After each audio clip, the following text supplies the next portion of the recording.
and third one, you're getting good amount of biomass, and biomass can be utilized for any purposes for that matter.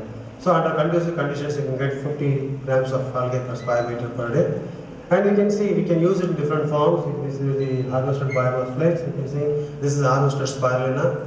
And a lot of areas, a lot of ideas can be worked out from this biomass. So only you can think, only if you could able to get substantial amount of biomass, you can think of using it different forms. So these are all the different areas where you can think of, where you can use your algae. But in our conditions, it's very difficult. We also set our hands in producing biodiesel from butter cocoas and other things, but lipids from butter cocoas. But somehow we... Thank you, Dr. for the useful presentation. So I allow one question from an audience, because already you are offshooted from the channel. There is no questions. Thank you very much for the nice presentation. Thank you very much. So now let's pass on to, we have 1, 2, 3, I think that 4 presentations are there.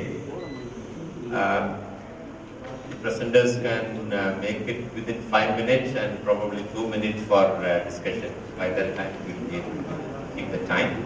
So first I invite Hemalata. Evaluation of antioxidant properties and total phenolic contents of different solvent extract from selected marine diatoms.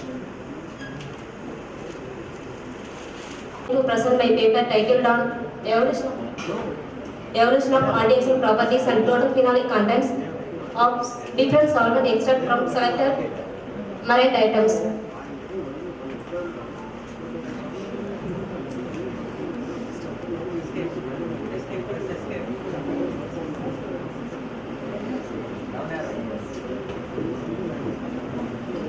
Antioxidants are substances. They can product oxidative damages caused by reactive oxygen species. What are ROX? Superoxide radicals, hydroxide radicals, peroxide and nitric oxide.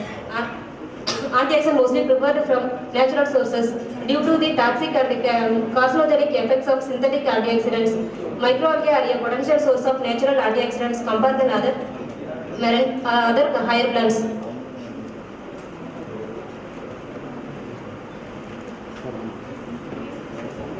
Yes, give introduction. Go ahead. Yeah.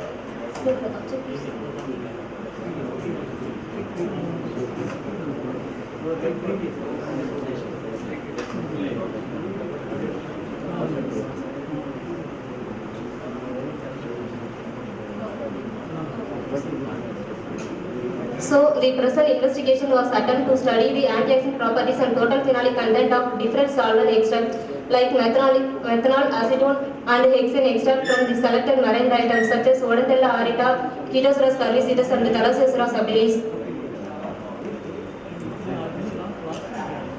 The phytoplankton sample were collected from the Kadalur coastal water, Tamil Nadu, southeast coast of India. Then the diatoms were isolated by using serial dilation and microcapillary pipette methods. Then the diatom were morphologically identified by using binocular light microscope with the help of standard taxonomic references. The diatom culture were developed and maintained in the FY2 medium till 1975 at a algal culture laboratory, CS in Marine Biology, Annamalai University, and the culture was maintained, were followed by the method of Anderson 2005. This figure shows the culture setup of marine diatoms.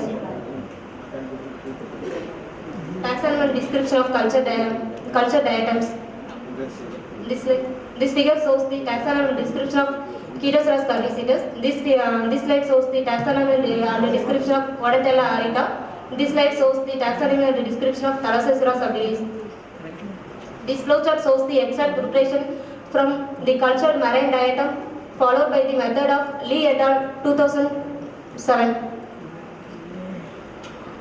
This slide shows the antioxidant properties such as total phenolic content, total antioxidant activity, DPPH radical activity, hydrogen peroxide radical scavenging assay, nitric oxide radical scavenging assay, and ferric reducing antioxidant power was followed by the standard methods. coming to the results. First figure shows the methanolic total phenolic content of cultured marine items. The highest total phenolic content was observed in the methanolic extract of Odentella aurita, and lowest total phenolic content was present in the hexane extract of Thalassoceras subtilis. Next figure shows the total antioxidant activity of cultured marine items. The maximum total phenolic content was observed in the methanolic extract of Odentella aurita, and the minimum total antioxidant activity was observed in the hexane extract of the same species, Odentella aurita. The hydrogen peroxide radical scavenging activity of cultured marine item. The maximum hydrogen peroxide radical scavenging assay was observed in the methanolic extract of Odentella aurita, and the minimum in acetone extract of Thalassoceras subtilis. The nitric oxide radical scavenging activity of cultured marine item. The highest nitric oxide radical scavenging activity was observed in the methanolic extract of Phytoceras curlicitus, and the minimum in acetone extract of Thalassoceras subtilis. Summary and conclusion.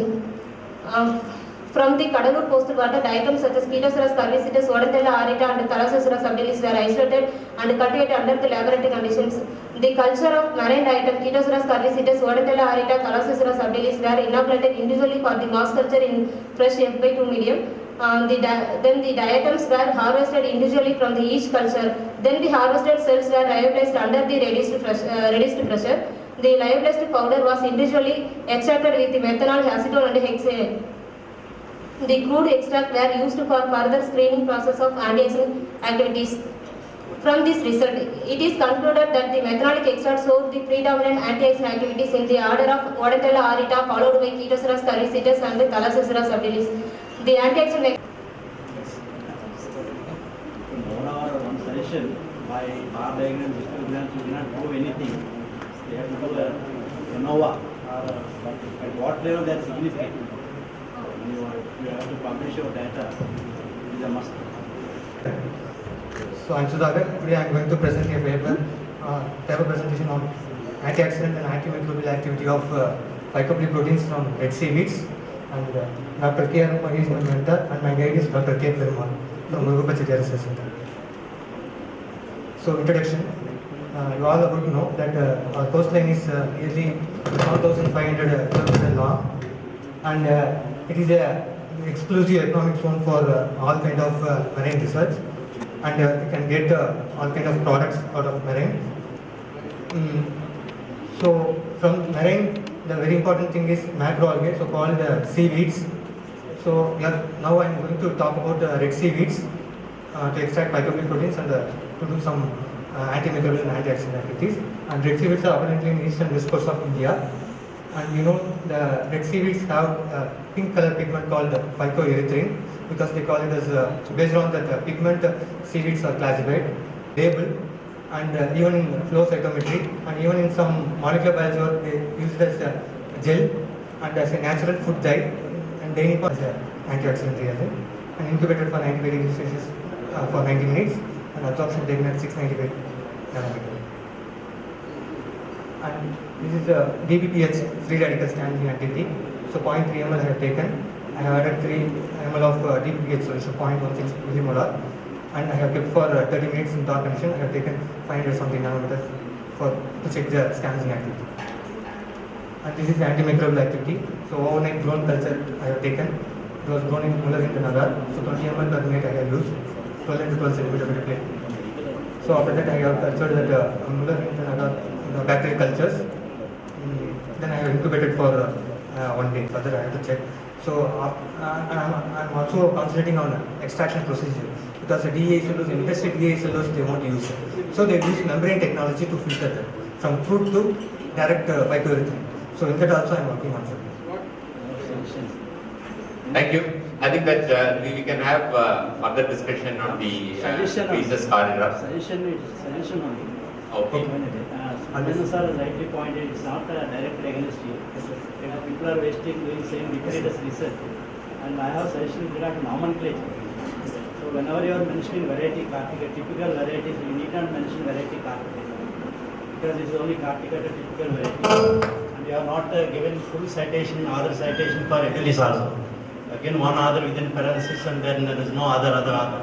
It's not like that. Third is that you have an author citation of X, EX. Okay, sir. There is no need to put dot there. Something. Okay. For fabrication. Thank you. Okay, thank you, sir. Thank you so much. Thank you for the critical suggestion. I'm going to present on the topic of extraction optimization by RSM and antioxidant activity of the fucodon from brown seaweed sargassum species.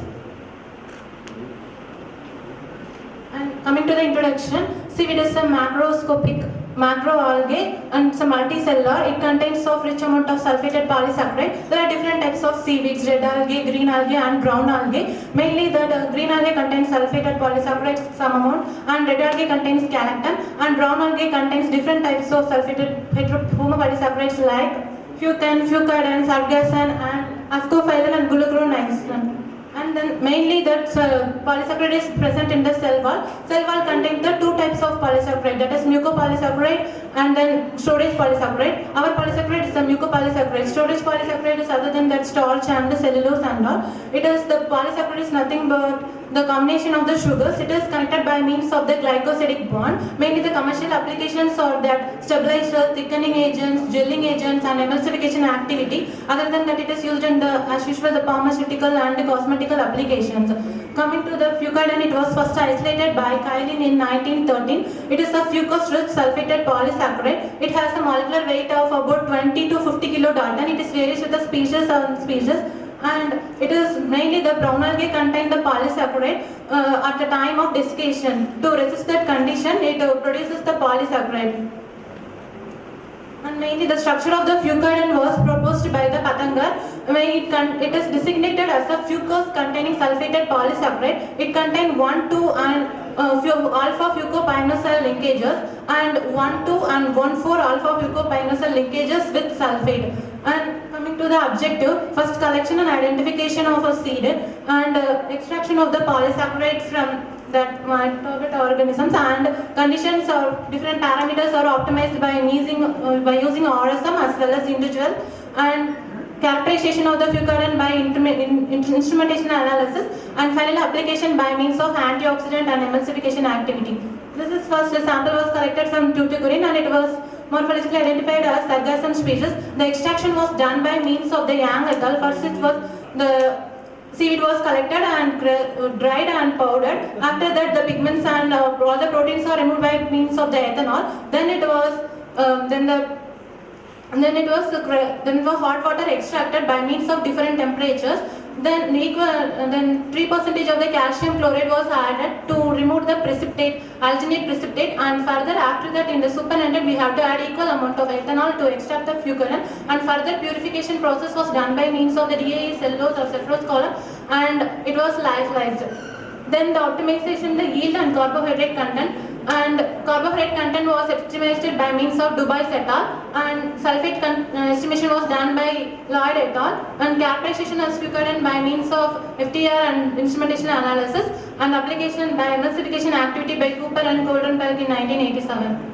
Then the effect of the pH and temperature in the yield of polysaccharide. Primarily, if we heat it up to the 80, 90, 100 and 110 degrees Celsius for 3 hours, the yield is maximum in the 100 degrees Celsius. Likewise, that we have heated for the 4 hours makes the maximum in the 100 degrees Celsius, and also it is heated for about the 5 hours. The maximum yield obtained in the 100 degrees Celsius. Overall, that maximum yield obtained in the 5 hours and 100 degrees Celsius. Then I go for optimization of the pH. In the pH of the 8, it contains the more amount of yield. And next, likewise, the effect of pH and temperature and time, how it affects the carbohydrate production.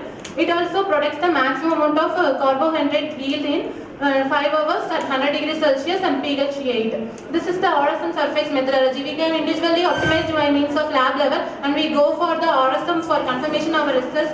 Mainly the bioengineering process required this type of software for multiple correlation of many parameters. First we have to coded our variables time, pH and temperatures. Our coded variable 5, 8 and 100. This trials contains series of the 20 experimental trials in the 6 factorial points, 6 central points.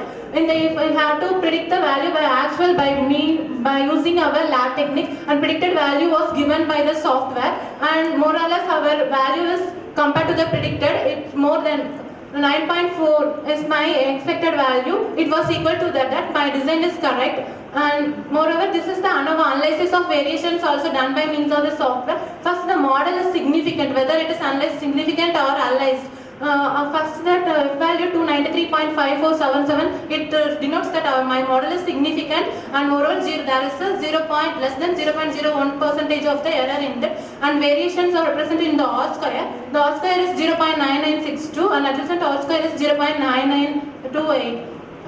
And this is a central composite design. It shows the interaction between pH temperature and pH time and temperature. We can correlate the three factors by means of this graph. If it is combined in a beautiful umbrella shape, means our design is correct. Moreover, it increases with the increase in concentration of the time and temperature. The best correlation factors is induced by yield is pH, time and temperature. From this picture we can conclude that. Next is the contour plot. Contour plot for time and temperature and pH temperature and time and pH. In this also the time and temperature are the best parameters which influence the yield production. If it is in the elliptical shape, or in the round shape or in a direct straight diagonal shape, it represents the correct. D.P. Singhal. We would like to honor Professor D.P. Singhal and request his professor